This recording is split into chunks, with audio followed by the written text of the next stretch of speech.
The sky over Geneva was gray that morning, the kind of overcast that made the city feel smaller than it was. Inside the United Earth Council chamber, the air was thick with tension. Delegates from every continent sat in silence, eyes fixed on the massive screen at the front of the room. What they had just watched replay 3 times was not a message of peace. It was a declaration of war.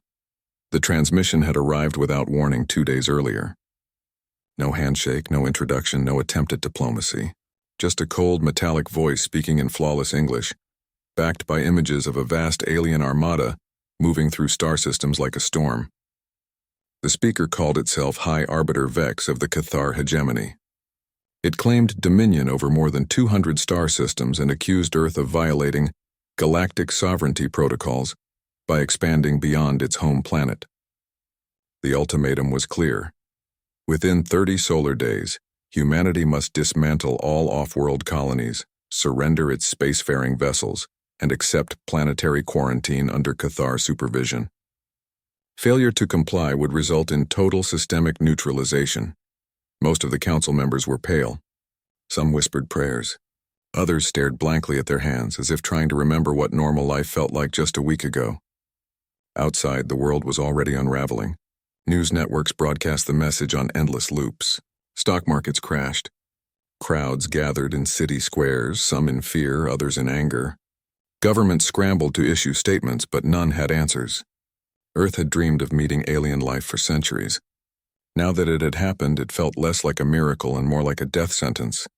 But not everyone was afraid. Deep beneath the ice of Antarctica, in a facility so secret it didn't appear on any map, Frank Dawson leaned back in his chair and let out a low chuckle.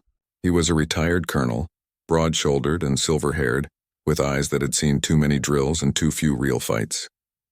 On the screen in front of him, the Cathar message played again. The alien's voice was sharp, arrogant, full of certainty. Frank turned to the woman beside him. "They really think we're just sitting ducks out here," he said. Lena Ortiz didn't look up from her console. Her fingers danced across the holographic interface, pulling up data streams from deep space sensors. She was in her early 40s, sharp-minded and calm under pressure, with dark hair pulled into a messy bun and a coffee stain on her lab coat. "They scanned our solar system," she said quietly.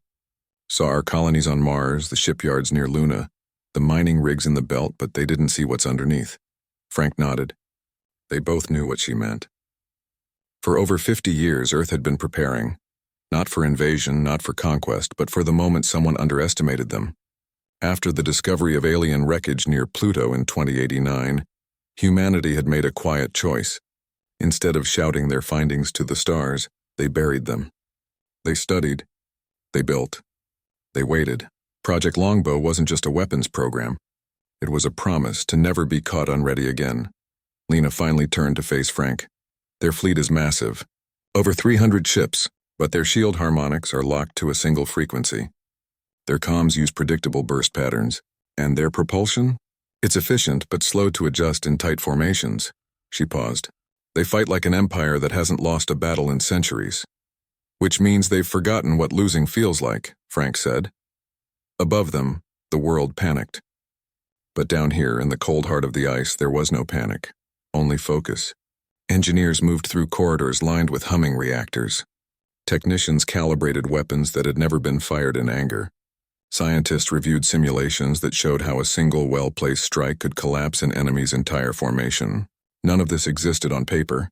None of it was known to the public. Even most world leaders had only vague hints of what lay beneath Antarctica.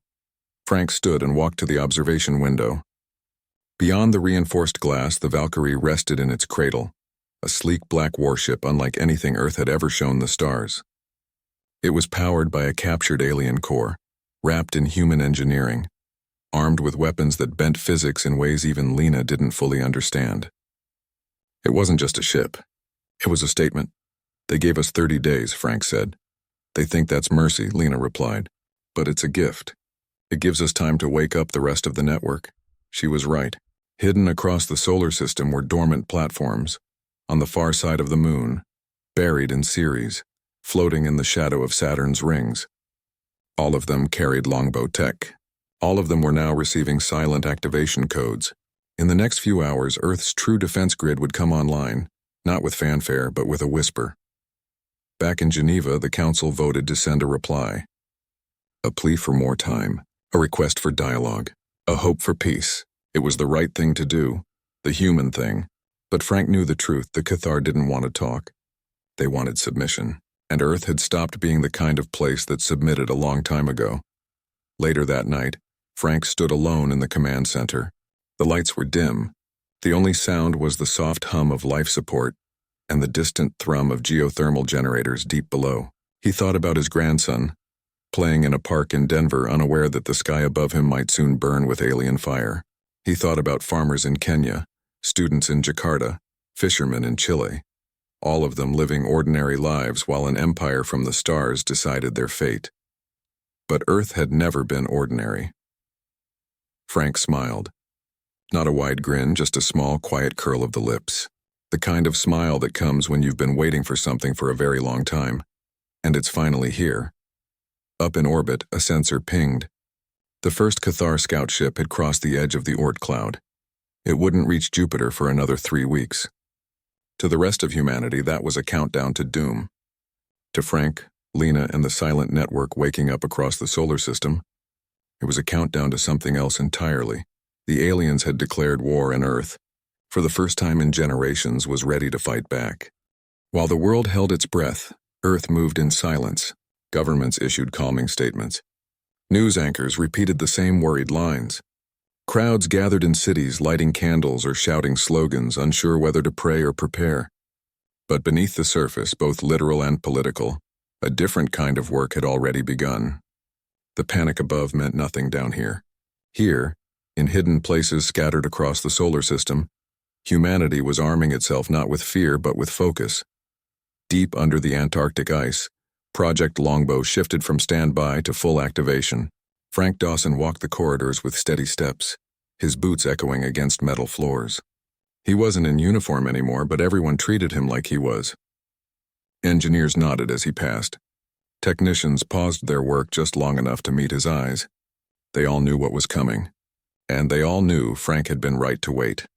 Lena Ortiz stood in the central control room, surrounded by floating screens showing real-time data from every corner of human space.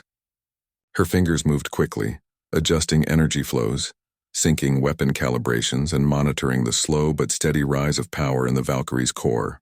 The ship was no longer just a prototype. It was alive. Its systems hummed with a low, steady pulse that felt almost like a heartbeat. Lena had helped design half of those systems. She knew their limits, their quirks, their secrets, and she knew they were ready. "They've finished the final test on the resonance cannons," she said as Frank entered the room. "All 3 arrays are synced to the same quantum frequency. One shot should punch through any shield the Cathar use." Frank nodded. "Good, but we won't fire unless we have to." Lena looked at him. "You think they'll back down?" "No," Frank said. "But I want them to understand this isn't a fight they walked into by accident. We're giving them every chance to turn around, even if we know they won't." Far away on the moon, another kind of work was happening. Inside a crater on the far side, hidden from Earth's view, engineer Jake Mullins wiped grease from his forehead and checked the last connection on the orbital defense grid. The platform looked like a tangle of old satellite parts from the outside, but inside it housed gravitic pulse emitters and cloaking fields stolen from alien tech and rebuilt with human hands.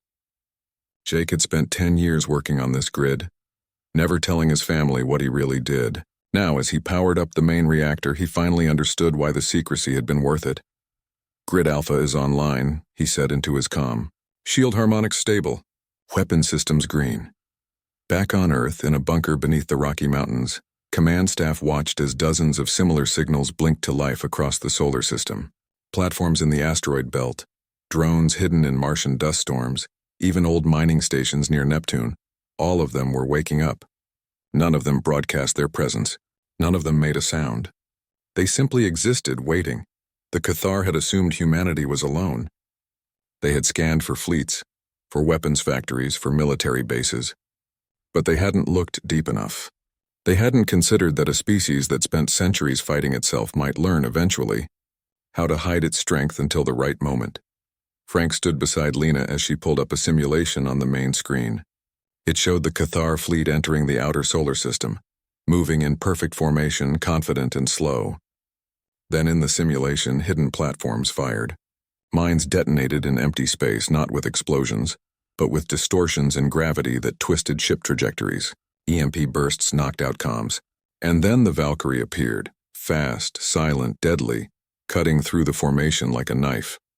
They rely on coordination, Lena explained. Break their links, scatter their ships, and they become easy targets. Their tech is advanced but rigid.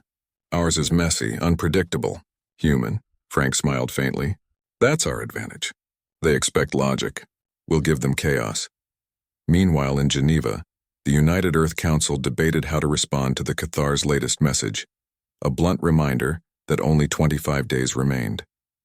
Some leaders argued for surrender, saying resistance would only bring faster destruction. Others pushed for a show of force, even if it was symbolic. But none of them knew about Longbow. Only a handful of people in the highest levels of global security had clearance, and even they didn't know the full scope. That was by design. Secrecy wasn't just about surprise, it was about control. If the public knew Earth had weapons capable of fighting back, panic might turn into reckless hope. And hope, unchecked, could be just as dangerous as fear. But down in Antarctica, hope wasn't reckless. It was calculated.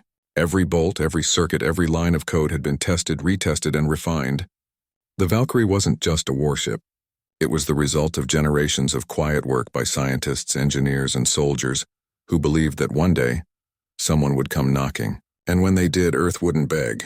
It would answer. Jake Mullins finished his checks on the lunar grid and stepped outside the airlock just for a moment. The moon's surface stretched before him, silent and still. Above Earth hung in the black sky, blue, fragile, beautiful. He thought about his little sister back in Houston, who loved stargazing and always asked him if aliens were real. He never told her yes. Not until now. Back in the control room, Lena received a new alert. A Cathar probe had entered the asteroid belt. It was small and armed, just scanning, but it was a scout. The real fleet wouldn't be far behind. Time to go dark, she said. With a few keystrokes, every longbow platform across the solar system activated its cloaking fields. Sensors went passive. Power levels dropped to near zero. To any outside observer, the system looked empty again, just rocks, dust, and silence. But beneath that calm surface, Earth was coiled like a spring. Frank watched the screen as the probe drifted past a hidden minefield near Ceres. It didn't detect a thing. He turned to Lena. They think they're hunting prey. She met his gaze. Let them keep thinking that. In the days that followed, the world above continued to tremble, but below, in ice and rock and shadow, humanity prepared not for survival, but for victory. The Cathar had made one mistake. They assumed Earth was what it appeared to be, a young, scattered species barely out of its cradle. They didn't know that cradles can hide claws. They didn't know that silence can be a weapon. And they certainly didn't know that sometimes a smile isn't a sign of weakness, but of patience finally coming to an end. The Cathar arrived early. Their main fleet crossed the orbit of Jupiter 12 days before the deadline, a wall of dark metal and pulsing energy that blotted out the stars behind it. To the telescopes of Earth's civilian observatories, it looked like a storm rolling in, slow, massive, unstoppable. Panic surged through cities. People packed bags, kissed loved ones, or simply sat in silence watching the sky. But in the hidden command centers beneath the ice, in the silent platforms on the moon, and aboard the Valkyrie drifting near Ganymede, there was no panic. Only readiness. Frank Dawson stood on the bridge of the Valkyrie, his hands clasped behind his back. The ship was dark, running on minimal power, its hull wrapped in a cloaking field that bent light and sensors alike. Around him, crew members moved with quiet precision. Lena Ortiz was at the science station, eyes locked on the incoming data stream. Jake Mullins was down in engineering, making last-minute adjustments to the gravitic drive. Everyone knew what came next. No speeches were needed. No grand declarations. Just work. The Cathar fleet moved in perfect formation, hundreds of ships gliding in synchronized lines. They broadcast a new message as they entered the inner system. A final warning. Surrender is your only path to survival. The voice was the same as before, cold and certain. It echoed across every public channel, every news feed, every comm device on Earth. But Frank didn't listen. He watched the tactical display instead. They're scanning, Lena said softly. looking for resistance. For fleets, for weapons. Let them look, Frank replied. And then without warning the first strike happened, not from the Valkyrie but from the asteroid belt. Hidden platforms dormant for decades unleashed a barrage of gravitic mines. They didn't explode. Instead, they warped space itself, creating sudden pockets of distorted gravity. 3 Cathar destroyers veered off course, colliding with each other in a silent crash of twisted metal. Alarms blared across the alien fleet. Comms scrambled. For the first time, their perfect formation cracked. Before they could recover, EMP pulses fired from lunar craters. Not strong enough to destroy, but enough to blind. Sensors flickered. Navigation systems glitched. In that moment of confusion, the Valkyrie struck. It dropped out of cloak behind Ganymede, engines flaring to life. Its quantum resonance cannons charged in under 3 seconds. The first shot hit a Cathar cruiser square in the shield generator. The alien shielding, tuned to a single harmonic frequency, shattered like glass. The second shot tore through the hull. The third turned the ship into a cloud of debris. On the bridge, Jake's voice crackled over the comm. "Drive's holding. We can do this again." "Do it," Frank said. The Valkyrie banked hard, weaving through the chaos it had created. It fired twice more, crippling 2 more ships before vanishing back into cloak near the orbit of Europa. The Cathar, stunned and disoriented, began firing blindly into empty space. Their weapons lit up the void with streaks of blue energy, but they hit nothing. Earth's defenders weren't playing by their rules. Back in Antarctica, Lena coordinated the next phase. She sent silent commands to the orbital grids, adjusting their timing, feeding real-time data from the Valkyrie's sensors. Every Cathar ship that fired revealed its position. Every burst of comms gave away its frequency. Lena used that information to update the minefields, the EMP emitters, the drone swarms hidden in Saturn's rings. Earth wasn't fighting with one weapon.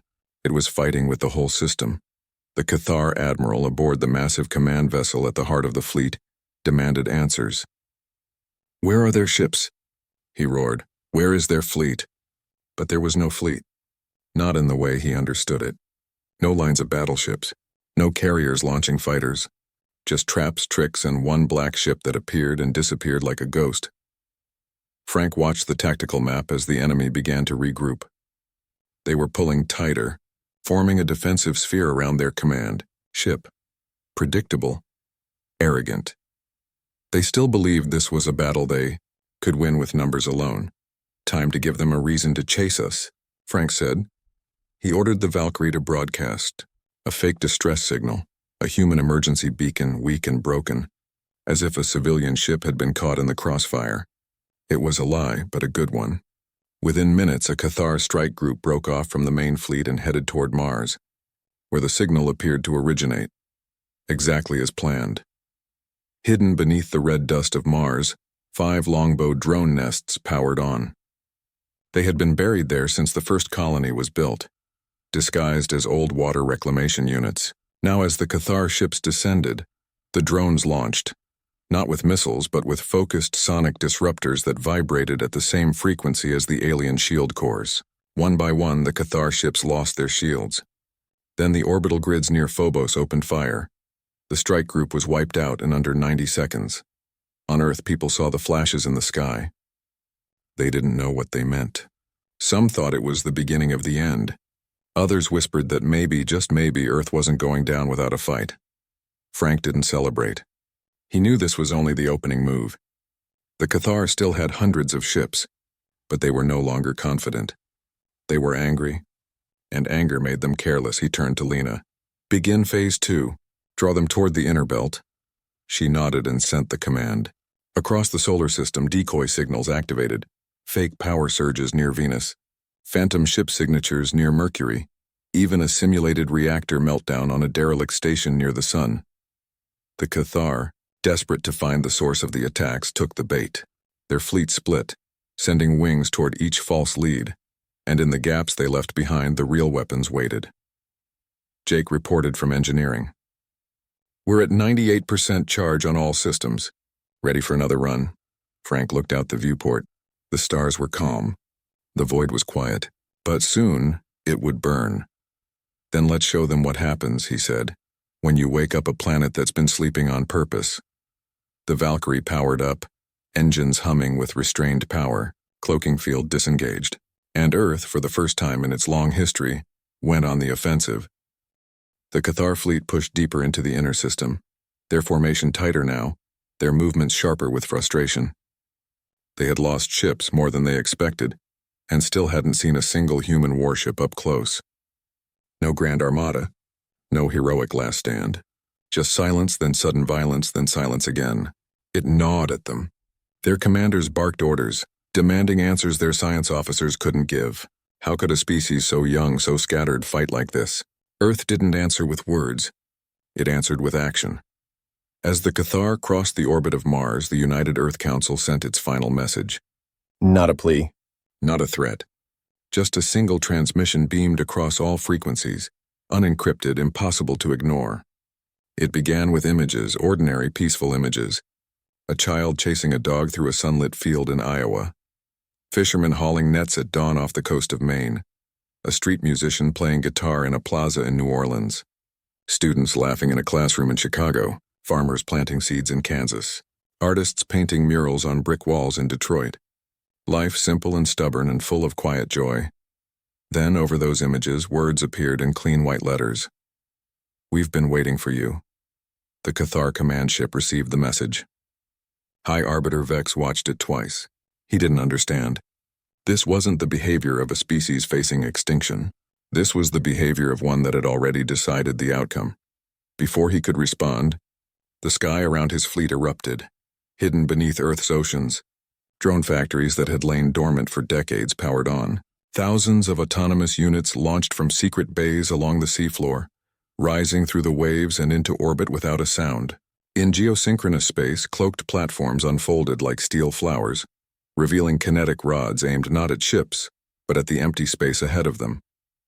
On the moon, Jake Mullins triggered the final sequence. The lunar grids didn't fire weapons, they fired gravity lenses, bending the paths of incoming Cathar vessels into pre-calculated kill zones, and then the Valkyrie returned. It came not from the shadows this time, but from directly above the ecliptic plane, diving like a hawk. Frank Dawson stood firm on the bridge, eyes locked on the main display.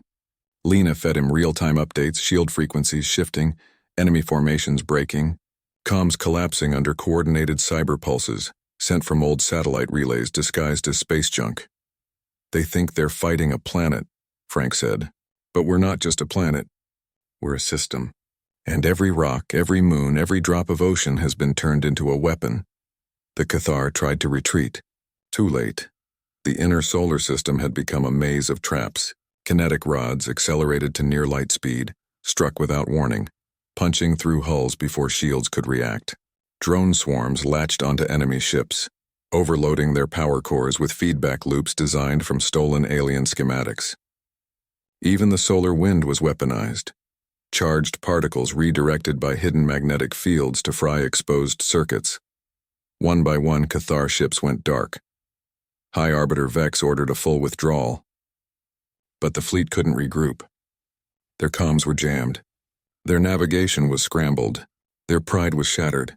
For the first time in centuries, the hegemony faced something it couldn't dominate with size or strength. Earth hadn't met force with greater force. It had met force with intelligence, patience, and an understanding of its own home that no outsider could ever match. From Antarctica, Lena watched the battle unfold on her screen. She didn't cheer. She didn't smile. She simply noted each enemy ship that fell and updated the tactical map. This wasn't revenge. It wasn't hatred. It was defense, refined over generations into something precise and terrible. Jake, still in engineering, wiped sweat from his brow as the Valkyrie's core pulsed with sustained fire. "We're pushing the limits," he said over the comm. "But she's holding. She was built for this," Frank replied. Below, on Earth's surface, people watched the sky. They saw flashes of light where no stars should be. They felt the ground tremble as orbital debris burned up in the atmosphere. But there were no explosions on the ground. No cities falling. No fire raining from above. Earth was protecting itself, not by hiding but by fighting smarter. When the last Cathar capital ship lost power and drifted dead in space near Venus, the battle was over. Less than 12 hours had passed since the fleet entered the inner system. Of the 300 ships that came, fewer than 40 remained, and those were too damaged to fight or flee. Silence returned to the void. Frank ordered the Valkyrie to hold position. He opened a channel, not to gloat, not to threaten, but to speak plainly. "This is Colonel Frank Dawson of Earth. Your war is over. You may surrender. You will not be harmed." There was no reply at first. Then slowly the surviving ships powered down their weapons. One by one they broadcast a single symbol, the Cathar sign of truce. In Geneva, the Council watched in stunned silence as the news spread. Earth had won. Not by luck, not by miracle, but by choice, by preparation, by the quiet work of people who believed that peace wasn't the absence of war, but the presence of readiness. Lena finally leaned back in her chair, exhaustion washing over her. She looked at Frank. "They'll ask how we did it." He nodded. "Let them ask. Some secrets are worth keeping until the world is ready to understand them." Outside the Valkyrie's viewport, Earth turned slowly in the sunlight. Blue, whole, unbroken. The smile wasn't on any face. It was in the stillness of the oceans, the hum of the cities, the quiet strength of a species that had spent centuries learning not just how to survive, but how to protect everything it loved. The galaxy had declared war, and Earth at last had shown what it truly was. The silence after the battle was deeper than any before it. Not the silence of fear, but the quiet that comes after a storm has passed, and the world is still standing. In orbit, the wreckage of Cathar ships drifted like dark leaves on a calm sea. Rescue shuttles from Earth moved among them, not to scavenge, but to offer aid. The surviving alien crews, dazed and humbled, accepted water, medical help, and a simple message: "You are safe now." Frank Dawson stood on the observation deck of a neutral station near Titan, watching one of those shuttles dock. He wore no uniform, just a plain gray jacket and boots scuffed from years of service. Behind him, the station hummed with activity. Human engineers working alongside Cathar technicians, sharing tools, gestures, and slowly, words. It had only been 3 weeks since the battle, but already, something new was growing from the ashes of war. High Arbiter Vex approached, escorted by 2 human guards who kept a respectful distance. The alien was tall, his silver-gray skin marked with ritual scars, his eyes sharp but no longer proud. He stopped a few feet from Frank and bowed his head slightly, a gesture his people reserved for equals. "You spared us," Vex said. His voice was quieter now, stripped of its earlier certainty. "We didn't fight to destroy you," Frank replied. "We fought to protect what's ours. There's a difference." Vex looked out the viewport at Earth, a blue jewel hanging in the black. "Your species, you built weapons beyond anything we imagined, yet you showed mercy. Why?" Frank didn't answer right away. He thought of the gardens blooming in Oregon, the music playing in cafes in Nashville, the children learning to read in classrooms from Boston to San Diego. "Because peace isn't just the absence of war," he said finally. "It's the presence of something worth protecting. And we protect it not by hiding, but by being ready to defend it, without losing ourselves in the process." Vex was silent for a long time. Then he nodded. "The hegemony believed strength meant domination. You have shown us another kind. Back on Earth, life returned to its rhythm, but nothing was quite the same. People walked a little taller. They looked at the stars not with fear, but with quiet pride. The victory hadn't been loud or flashy.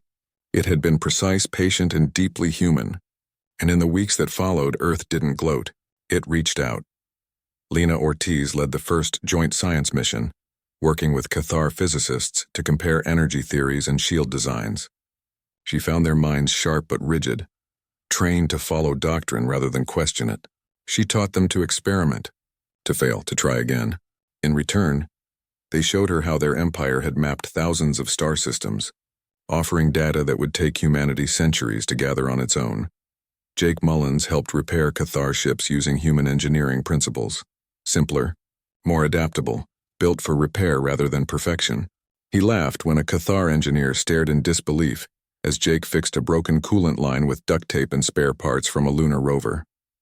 "Sometimes the best solution isn't the fanciest," Jake said.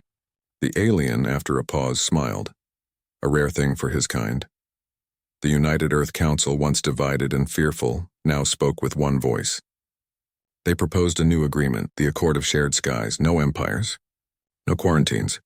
No ultimatums. Just open space, shared knowledge, and mutual respect. To the surprise of many, the Cathar hegemony agreed. Their defeat had cracked their arrogance, and in the crack something new had taken root.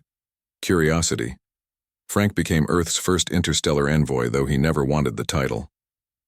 He preferred to walk among the people, listening more than speaking.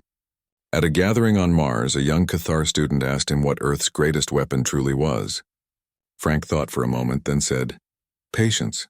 We waited, we watched, we learned. And when the time came, we acted, not out of hate, but out of love for our home. The student wrote that down in a small notebook. Later, it would be quoted across dozens of worlds. In the months that followed, human and Cathar ships traveled together. Trade routes opened. Cultural exchanges began. Artists painted side by side. Musicians blended strange new harmonies. Children from both species played in zero-gravity parks, laughing in languages they were just beginning to understand. Earth didn't change its ways. It didn't build monuments to its victory. There were no parades, no statues of heroes. Instead, people returned to their gardens, their workshops, their classrooms. They fixed roofs, baked bread, told stories. But now, when they looked up at night, they knew they were not alone, and they were not weak. Frank often walked alone on the shores of Lake Michigan, watching the sunset paint the water gold. Tourists sometimes recognized him, but they never asked for autographs.